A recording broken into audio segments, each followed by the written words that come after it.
आदरणीय ॲडव्होकेट जयंत जयभावे सरांनी use of CPC for conducting civil trial या विषयावर मार्गदर्शन करावं अशी मी त्यांना विनंती करते. सणाच्या वेळेस आपण असं बोललो की क्लेप कार्यक्रमामध्ये तुम्ही सगळ्यांनी मनापासून जर भाग घेतला तर वकिलीचा व्यवसाय करण्याकरता एक वेगळा असा दृष्टिकोन डेव्हलप होण्याचं काम क्लेप कार्यक्रमामधनं होतं. तर तो फरक तुम्हाला 2 दिवसामध्ये थोडाफार जाणवला का? म्हणजे आपण एक लक्षात ठेवलं पाहिजे की कायदे खूप आहेत. आपण या क्लिपमध्ये किती विषयांना इम्पॉर्टन्स देऊ शकतो किंवा किती विषय घेऊ शकतो? एका दिवसामध्ये आपण 4 सत्र म्हणजे अगदी 4 टॉपिक घेऊ शकतो. दुसऱ्या दिवशी म्हणजे असं 4 दिवस जर म्हटलं तर आपण 16 टॉपिक्स घेऊ शकतो. सगळे कायदे तर काही कोणी कोणाला शिकवू शकत नाही. 778 कायदे महाराष्ट्र राज्याचे आहेत एकंदर.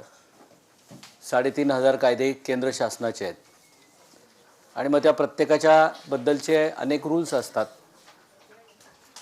आपण काय करू शकतो वकील म्हणून? मला स्वतःला जे माझ्या अनुभवानं वाटतं ते तुम्हाला सांगतो. कायदा हा तसं म्हटलं तर कोणीच कोणाला शिकवू शकत नाही. पण कायद्याचा एक दृष्टिकोन जो असतो ना की ह्या कायद्याचा उद्देश काय, या कायद्याकडे बघण्याचा तुमचा दृष्टिकोन कसा असला पाहिजे किंवा तुम्ही कसं बघावं आणि कसं इंटरप्रेट करावं, अशा प्रकारचा दृष्टिकोन मात्र अनुभवानं आपण एकमेकांशी शेअर करू शकतो. असं काय नसतं की एखादा खूप ज्ञानवंत माणूस आहे आणि तो वकील म्हणून उभा राहिला आणि एखादा नवीन मुलगा त्याच्यासमोर उभा राहिला आणि त्यांनी खरंच जर व्यवस्थित अभ्यास फॅक्टचा केला तर तो नवीन मुलगा जो असतो ना तो बरेच वेळा एखादा असा मुद्दा उपस्थित करतो की त्या सिनियर ॲडव्होकेटच्या तो डोक्यातच येत नाही. असं होऊ शकतं. म्हणजे तो ॲप्रोचचा भाग असतो. बरेच वेळा काय होतं की वर्षानुवर्षे एका पद्धतीनं काम करत करत सिनियर ॲडव्होकेटचा एक दृष्टिकोन बनून जातो की हा कायदा म्हणजे असं. परंतु त्यापेक्षा काही ते एखादे अपशूट त्या कायद्यामध्ये असू शकतं ना. ते बघण्याचा दृष्टिकोनच आपल्याला कामाच्या ओघामध्ये मग लक्षातच येत नाही. आणि म्हणून मग अशा कार्यक्रमांमध्ये आपण जे काय आहे ते इंटरॅक्शन एकमेकांशी करून आपले व्ह्यूज तपासू शकतो, आपले व्ह्यूज करेक्ट करू शकतो. आपल्याला काय जास्त मिळतंय, आपल्यामध्ये काय आहे की जे आपण इथे कॉन्ट्रीब्यूट करू शकतो. शेअरिंग ऑफ थॉट्स मी का म्हटलंस त्या दिवशी आपल्याला मी सांगितलं की you should share the thoughts. ते यासाठी की कदाचित मी काय सांगतो याच्यापेक्षा एखादा मुद्दा तुमच्याकडे जास्त असू शकेल, असतो. मी इंडिव्हिज्युअल नाही म्हणत, कोणी पण इथे वक्ता येईल त्याच्यापेक्षा जास्त असू शकतो. That should be share. तुमच्या त्या एका मुद्द्याचा उपयोग 100 लोकांना होऊ शकतो. आणि कायद्याच्या बद्दल तुम्ही आंबेडकरांचं विवेचन वाचा. त्यांनी असं सांगितलंय की कायदा शिकताना आणि कायदा डेव्हलप करताना कायदा माहिती असणाऱ्या लोकांबरोबर इंटरॅक्शन करणं, याच्यातनं कायदा शिकणं पण सोपं आहे आणि कायदा डेव्हलप करणं पण सोपं आहे. आपण लॉचे विद्यार्थी असतो तेव्हा म्हणतो आपण कायदा शिकतो. त्याच्यानंतर सुद्धा वकील म्हणून आपण कायदा अंमलातही आणतो आणि शिकत पण असतो. पण त्या पलीकडे वकिलाची एक अजून जबाबदारी असते. डेव्हलपमेंट ऑफ लॉ हा एक अजून वेगळा प्रकार तुम्ही ऐकला असेल. डेव्हलपमेंट कोणत्या अर्थानं तर एखादी पर्टिक्युलर इंटरप्रिटेशन एखाद्या कायद्याचं असतं, त्या इंटरप्रिटेशनच्या पलीकडे जाऊन सुद्धा तुम्ही वकील म्हणून एखादं इंटरप्रिटेशन करतात. जसं परवा ठिपसे साहेबांनी तुमच्यासमोर एक एक्झाम्पल लॉटरीचं सांगितलं की लॉटरीची एक पर्टिक्युलर केस एका पर्टिक्युलर पद्धतीनं चालायची आणि त्या मुद्द्यावर ते ॲक्विट व्हायचे. तीच केस त्याच क्रॉस एक्झामिनेशनवर त्यांनी वेगळ्या पद्धतीनं विचार केला आणि कन्व्हिक्ट केली आणि ते कन्व्हिक्शन त्यांचं शेवटपर्यंत टिकलं. हे काय झालं? त्याच तरतुदी आहेत, तोच लॉ आहे, वेगळा विचार केला, वेगळा विचार करून वेगळ्या विचाराचा निर्णय दिला. त्यांनी त्या लॉची डेव्हलपमेंट केली. He has develop that particular law. त्याच्यामुळं कायदा शिकणं कायदा अंमलात आणणं आणि कायदा वाढवणं या गोष्टीचा देखील आपण वकील म्हणून सगळ्यांनी डोक्यामध्ये विचार ठेवला पाहिजे. आजचा आपला जो विषय आहे तो म्हणजे use of CPC for conducting civil trial. Civil procedure कोडचा वापर करून आपण चांगल्या पद्धतीनं सिव्हिल ट्रायल कशी चालवू शकतो आणि तो करण्याचा मला समजलेला दृष्टिकोन हा मी तुमच्यासमोर मांडण्याचा प्रयत्न करणार आहे. सीपीसी शिकवणं हा आपल्या या 1.5 तासाचा उद्देश मित्रांनो अजिबात नाही. कारण सीपीसीच्या तरतुदी तुम्ही लॉ कॉलेजला शिकलेला आहात, त्याच्यानंतर वकील म्हणून काम करताना आपण शिकलेला आहात. पण वकील म्हणून काम करताना या सीपीसीचा वापर आपण कसा केला पाहिजे याच्याबद्दल सिव्हिल ट्रायल चालवून जी काय मी 20-25 वर्षामध्ये माझा स्वतःचा एक दृष्टिकोन तयार केला आहे. मला असं वाटतं की अशा पद्धतीनं जे गेलं तर आपल्याला चांगल्या प्रकारचे रिझल्ट सीपीसीमध्ये मिळू शकतात, सिव्हिल ट्रायलमध्ये मिळू शकतात. तो मी आपल्यासमोर मांडण्याचा या निमित्तानं प्रयत्न करतो. मुक्तामोन आपल्याजवळ सीपीसीचे पुस्तकं दिलेले आहेत.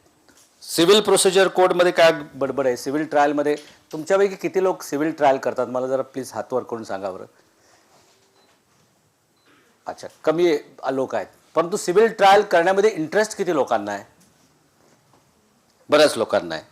कारण बरेच वेळा सर काय होतं की ज्युनियरशिपमध्ये क्रिमिनल ट्रायलमध्ये पटकन मुलांना असं वाटतं. परंतु माझा स्वतःचा अनुभव सांगतो, म्हणजे criminal trial is a good, but खऱ्या अर्थानं वकिलाचं जर स्किल ताकदीचं लावायचं असेल तर सिव्हिल ट्रायल पण आपण चालवली पाहिजे. जे क्रिमिनल ट्रायल चालवतात त्यांनी पण असा प्रयत्न करा की सिव्हिल ट्रायल तुम्ही चालवा. 2-4-5 सिव्हिल ट्रायल चालवल्यानंतर तुमच्या लक्षात येईल की क्रिमिनल ट्रायलपेक्षा इथे सगळं काही थोडं जास्त ताकदीनं लावावं लागतं.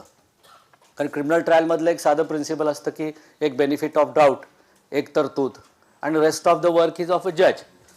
सिव्हिलमध्ये असं नसतं. टप्प्याटप्प्यानी सिव्हिल ट्रायल इकडून तिकडे, तिकडून इकडे, वादीकडून प्रतिवादीकडे, प्रतिवादीकडून पुन्हा वादीकडे असे फिरत असते. आणि म्हणून सिव्हिल ट्रायलच्या बद्दल आपल्याला जर चांगलं काम करायचं असेल तर सीपीसीचा एक चांगला दृष्टिकोन तुमच्यासमोर असला पाहिजे. यासाठी आता आपण काही एक्सरसाइज करू. म्हणजे पहिल्यांदा तर मी तुम्हाला असं सांगू इच्छितो की सिव्हिल प्रोसिजर कोड हे कसं डिझाईन झालेलं आहे, त्याचं एक साधारणतः रचना कोळशी आहे. कारण एक असा ॲक्ट आहे हा की ज्या ॲक्टमध्ये सेक्शन्स पण आहेत आणि ऑर्डर्स पण आहेत. ऑर्डर्सला साधारणतः रूल्स म्हटलेलं आहे. तुम्ही साधारणतः वेगवेगळे कायदे जर बघितलेले असतील तर त्या कायद्यांमध्ये सेक्शन्स असतात आणि एखाद्या सेक्शनमध्ये रूल मेकिंग पॉवर असते की ह्या कायद्याकरता जे काय अनुषंगिक रूल्स लागतील त्या सेक्शनचा पॉवरचा वापर करून रूल्स बनवावेत आणि मग इंडिपेंडेंटली रूल्स बनले जातात. सीपीसीमध्ये तसं नाही आहे.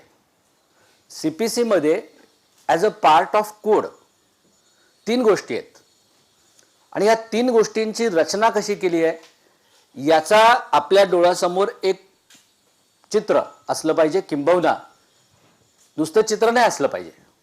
तर त्याचा आपण एक विचार करून आपला स्वतःचा एक असा चार्ट प्रॅक्टिसिंग वकिलानं स्वतः तयार केला पाहिजे, असं माझ्या स्वतःच्या अनुभवानं सांगतो मी.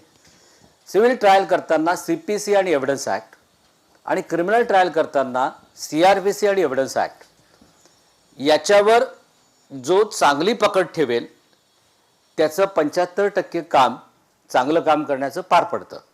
मग बाकीचं जे आहे ते इतर कुठले लॉज असतील काय असतील. आणि म्हणून याची रचना कशी आहे सिव्हिल प्रोसिजर कोडची याचा आपण सगळ्यांनी एक व्हिजन वाईज दृष्टिकोन केला पाहिजे. आणि म्हणून मी तुमच्यासमोर ती चित्र मांडतो आणि मुद्दामून त्याच्यासाठी तुम्हाला सीपीसीचे पुस्तकं दिले आहेत. आपण एकदा इथे ठरवायचं. आपण आता थोडंसं बोलू, नंतर मी असं अपेक्षित करतो की तुम्ही पण बोलावं. जे काय बोलायचं ते रिलिव्हंट बोलायचं. जे काही प्रश्न विचारायचे ते सेक्शन्सवर बोट ठेवून विचारायचे. ही सवय लक्षात ठेवायची. जसं परवा मी तुम्हाला सांगितलं की क्लेपमध्ये आलेल्या लोकांना आम्ही असं सांगतो की काही रूल्स तुम्ही उत्तान ज्युडिशियल क्लेप रूल्स म्हणून घेऊन जा. उदाहरणार्थ चार्जशीट असेल तर चार्जशीट 5 वेळा वाचायचं असं ठरलं आपलं. मागच्या परवाच्या ह्याच्यात तुम्ही तो प्रयत्न करा. कन्सिडर दिस ॲज आपण या 4 दिवस आलो, या 4 दिवसामध्ये आपल्याला एक रूल मिळाला. क्रिमिनल ट्रायल चालवायच्या आधी 5 वेळा चार्जशीट वापरायचं. ओके, तसं सिव्हिल ट्रायलचे पण काही रूल्स आपण आता जाता जाता करू. पहिला रूल आपल्याला सांगतो की सगळ्यांनी डायलॉग करायचा. बी free. It's just a open discussion with each other. Don't treat that I am somebody having a more knowledge than you. मला माहिती आहे की तुमच्यापैकी अनेकांना माझ्यापेक्षा जास्त पटकन कळेल कायद्याचं इंटरप्रिटेशन. पण तुम्ही इंटरॅक्ट करा. इंटरॅक्ट करण्याची जर आपण सवय ठेवली नाही तर कुठेतरी एखादा सिनियर वकील येतो आणि आपण केवळ तो सिनियर आहे म्हणून बोलायचं झारिष्ट करत नाही. असं करू नका. फक्त बोलताना एक लक्षात ठेवा की जे काय बोलायचं आहे त्याच्या आधी कायदा पाहायचा. वकिलाचा, चांगल्या वकिलाचा नियम नंबर 1 सिव्हिल ट्रायल करता जे काही बोलायचं, जे काही अर्ज करायचा, जो काही दाव्यामधलं म्हणणं मांडायचं याच्याकरता civil procedure code, evidence act आणि जो काही संबंधित कायदा असेल, स्पेसिफिक परफॉर्मन्सचा कायदा असेल, ट्रान्सफर ऑफ प्रॉपर्टीचा कायदा असेल, त्याच्या तरतुदी या पहिले वाचायच्या आणि मग बोलायचं. कुठलाही अर्ज करायचा असेल कोर्टामध्ये तो अर्ज लिहायचा, पण तो अर्ज लिहिताना अर्ज civil procedure code order 26 rule 2 या अन्वये कमिशनरची नेमणूक करण्याकरता. ही सवय ज्याला लागते त्याच्याबद्दल स्वतःचा कॉन्फिडन्स वाटतो. त्यांनी तो अर्ज कोर्टासमोर ठेवल्यानंतर कोर्टाचा देखील त्याच्यावरचा विश्वास जो आहे तो चांगल्या प्रकारे वाढतो. आणि म्हणून आपण सगळ्यांना CPCचे पुस्तकं जे दिलेले आहेत ते पुस्तकं आपण सगळ्यांनी हातात घेऊन आपण जी काही चर्चा करायची याच्या पुढची ती करूया. 3 भागामध्ये मी म्हटलं. बरेच लोक म्हणतात अहो 3 भागात कसं काय, 2च भागात आहे. पण मी पुन्हा आता सांगतो की 3 भागामध्ये CPCचा कोड डिझाईन केलेला आहे. पहिला, सेक्शन्स.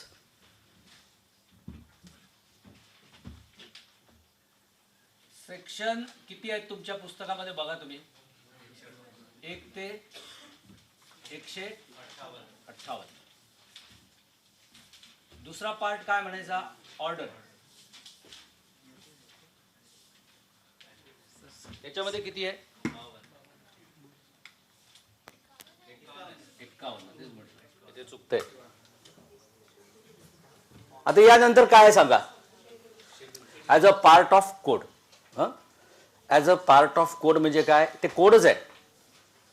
ते काहीतरी कुठेतरी सप्लिमेंट नाही आहे, ते काहीतरी कुठेतरी मार्गदर्शक नाही आहे की याचा वापर करा. पार्ट ऑफ कोड म्हणजे काय, it's a part of code. ते कोडचा एक भाग आहे. मग शेड्यूल आहे, बरोबर आहे. काय शेड्यूल आहे ते, schedule A to appendix, A to. So I will plus here. आणि आपण नंतर याच्यावर चर्चा करू. कोणाला काही डाऊट असतील त्याच्यावर तर ते मी अपेंडिक्स शेड्यूल म्हणतो. लिहू नका, तुम्हाला सगळ्यांना चार्ट दिलेला आहे, मी देणार आहे जाताना. याचं सगळ्यांचं just concentrate here. Forget about a writing because I have prepared a chart for you. Don't worry for that chart. Chart हे पुस्तकात कुठे पण मिळतं. एकदा तुम्हाला जर विजन कळालं, हे चार्टसुद्धा वापरू नका असं मी सांगणार आहे. तुम्ही तुमचा असा चार्ट मात्र स्वतः सगळ्यांनी तयार करा. That will be my request to you. So don't write anything.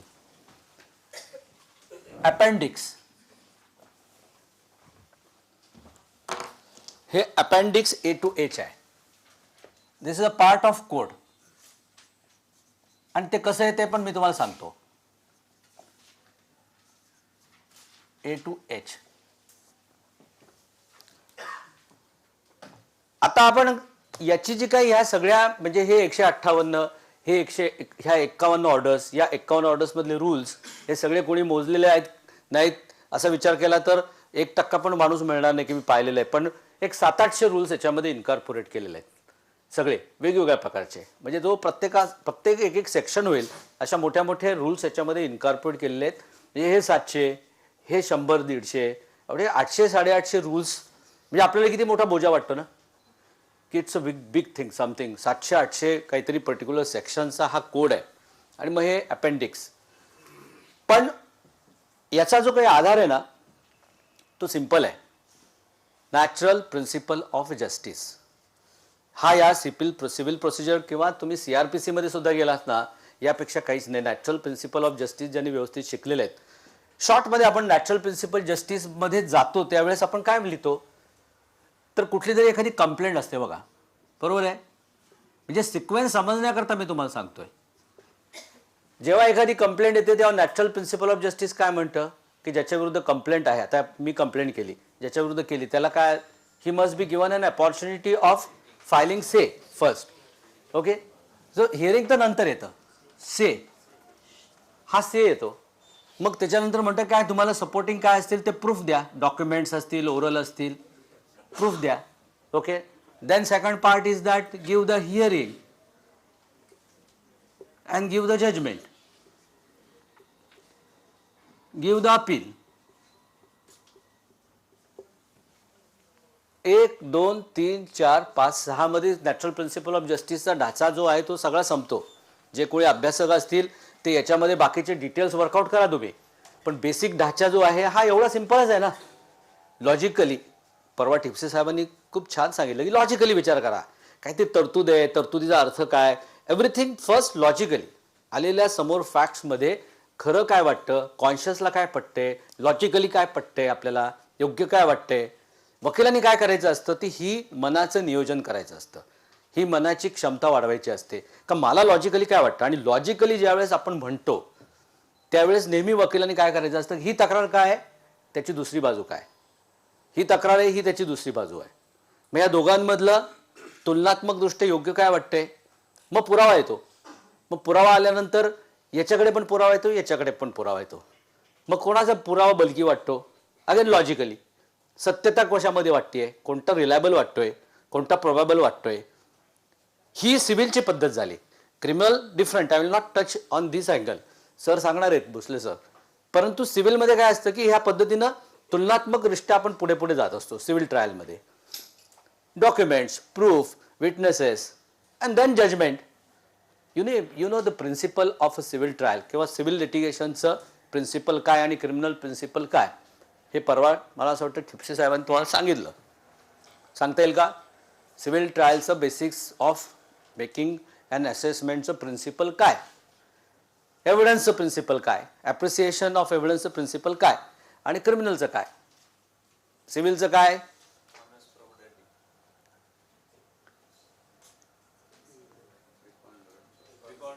प्रीपॉन्डरन्स of the probability, आणि क्रिमिनलचं काय, बेनिफिट ऑफ डाऊटला आपण म्हणतो प्रिन्सिपल ऑफ इनोसन्स.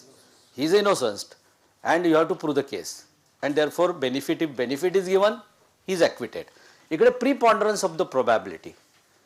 प्रीपॉन्डरन्स, प्रीपॉन्डरन्स या शब्दाचा ज्युरिस्प्रुडन्स मधला अर्थ वाचा. मी तुम्हाला एकदम साधा अर्थ सांगेन. सिव्हिल ट्रायलचा आता मी ज्यावेळेस सांगतोय की एक तक्रार आहे, त्याचा जबाब आहे, यांचा पुरावा आला आहे, यांचा पुरावा आला आहे, डॉक्युमेंटचा पुरावा आला आहे, ओरलचा पुरावा आला आहे, आणि असेसमेंट की न्यायदेवता समोर ठेवायची. न्यायदेवता आहे ना, आपण पाहतो ना, न्यायदेवतेच्या हातामध्ये काय असतं, तराजू असतो. ओके, तराजू, एक तराजू खाली असतो, एक तराजू वर असतो. हे कशाचं सिम्बॉल आहे, मी सिम्पली सांगताना बऱ्याच वेळा सांगतो का हे प्रीपॉन्डरन्स ऑफ द प्रोबॅबिलिटीचं आहे. म्हणजे एक पुरावा आला इकडे टाकला, एक पुरावा आला इकडे टाकला, वादीचा प्रतिवादीचा, वादीचा प्रतिवादीचा, वादीचा प्रतिवादीचा. कायदा, लॉजिक सगळ्याचा प्रीपॉन्डरन्स करून जज केलं जजनी की कोणाचं पारडं जड आहे, which is probable, the existence of which fact is probable. हे झालं लॉजिक. हे इतर साध्या भाषेत. वकिलीच्या भाषेत काय की existence of which fact is more probable than the other fact. That particular fact will be of a weightage. ही करण्याची जी प्रक्रिया आहे, ही करण्याची जी प्रक्रिया आहे, जिचा आधार नॅचरल प्रिन्सिपल ऑफ जस्टिसवर आहे, ती सीपीसी मध्ये सगळी इनकॉर्पोरेट केलेली आहे. आणि म्हणून सीपीसी म्हणजे काय, एक आपण साधं एक्झाम्पल घेऊया की एक ट्रेन आहे, train. Keep in your mind this example. हा ट्रॅक आहे, तुम्हाला सिव्हिल ट्रायल चालवायची आहे, तुम्हाला चालवणेच म्हणतो ना आपण, खटला चालवायचा आहे, सिव्हिल ट्रायल चालवायची आहे. चालवायची आहे कोणत्या ट्रॅकवर चालवायची आहे, या सीपीसीच्या ट्रॅकवर चालवायची आहे. या ट्रॅकच्या बाहेर जायचं नाही, या ट्रॅकवरच चालायचं. Evidence Act is the machine and the CPC is the track. Similarly, if you go for a criminal trial, CRPC is the track and Evidence Act is a machine. आणि बाकीचे सगळे ऍक्ट तुमचे मटेरियल भरलेले आहे वर तुमचं. ते material घेऊन तुम्हाला त्या फॅक्ट्स घेऊन इच्छित स्थळी जायचं आहे, रिलीफच्या स्थळी जायचं आहे. तुम्हाला जी काय रिलीफ घ्यायची आहे ना ती रिलीफ, आणि हा सूट आहे. याचा हा ट्रॅक जो आहे तो CPC आहे. या ट्रॅकची जी काय आहेत ती स्टेशन्स ठरलेली आहेत. 1, 2, 3, 4, 5, 6, 7. ती कोणती स्टेशन्स आहेत? तर साधा तुम्ही आता सिव्हिल ट्रायल चालवत नाही त्यांनी पण मला सांगा की पहिल्यांदा काय घडतं दावा करायचं तर? दावा तयार होतो, कॉज ऑफ ॲक्शन असतं, मग फॅक्ट्स जमा होतात, मग डॉक्युमेंट्स आपण बघतो, त्याच्यावरनं आपण एक दावा तयार करतो, सूट. ओके, सूट, दावा, हे पहिलं स्टेशन आहे या ट्रेनचं. Okay, suit, this is a first station 1. Then what is that? Suit असल्यानंतर काय होतं? समन्स येतात. सूट दाखल झाला की समन्स जातो. Okay, second station is a summons. मी हे या पद्धतीने यासाठी सांगतोय की बऱ्याच वेळा मला असा अनुभव आला की लोक म्हणतात अहो एवढं कसं काय लक्षात ठेवायचं, ते एवढं काय 51 ऑर्डर्स आणि 108 it's very difficult, let us go by logic. असं काहीच नाही. हा जर सिक्वेन्स लक्षात ठेवला तर या सिक्वेन्स प्रमाणे CPCचं सगळं डिझाईन आहे. आणि ते डिझाईन कोणत्या सेक्शननी कसं केलंय हे आपण बघूया. थर्ड याच्यामधला जो काही असतो आस्पेक्ट, तो समन्स गेला की तो हजर होतो, रिटर्न स्टेटमेंट देतो. ओके, सेकंड तिथे principle of your natural principle, let us say WS appearance etc. Okay, then fourth is a court. नाही, इश्यूज कडे नंतर येऊ, एक क्षणभर थांबा. दावा येतो, समन्स जातं, रिटर्न स्टेटमेंट येते, आल्यानंतर समोर कोर्टाच्या समोर प्लीडिंग्स येतात. ओके, प्लीडिंग्स आल्यानंतर कोर्ट त्या प्लीडिंगकडे बघतं. जर प्लीडिंगमध्ये काहीच तथ्य नसेल ना तर काढून टाकायची केस. तरतूद आहे, आपण कधी वापरतो का? फॉल्स फ्रिव्हिलियस सूट माझ्या विरुद्ध झाला तर डिफेंडंट म्हणून माझी जबाबदारी नाही की CPCने काय सांगितलंय, आपण तरी त्याला उत्तर देत बसतो, तरी आपण त्याला ट्रायल फेस करतो. एखादं काहीतरी लिमिटेशनच्या बाहेर गेलेलं असतं, एखादं ज्युरिस्डिक्शनच्या बाहेर असतं, मग तिथं तुम्हाला कोर्टाकडे जाण्याची, कोर्टासमोर म्हणणं मांडण्याची, केस न चालूचा काढून टाकण्याची मुभा आहे ना, ती तरतूद CPCने दिलेली आहे तुम्हाला की this is out of jurisdiction, so you have to apply the appropriate section, go to the provision. So here fourth stage आपण कोर्ट लिहूया. त्याचबरोबर इथे आता नवीन आपला जो काही सगळीकडे लोक अदालत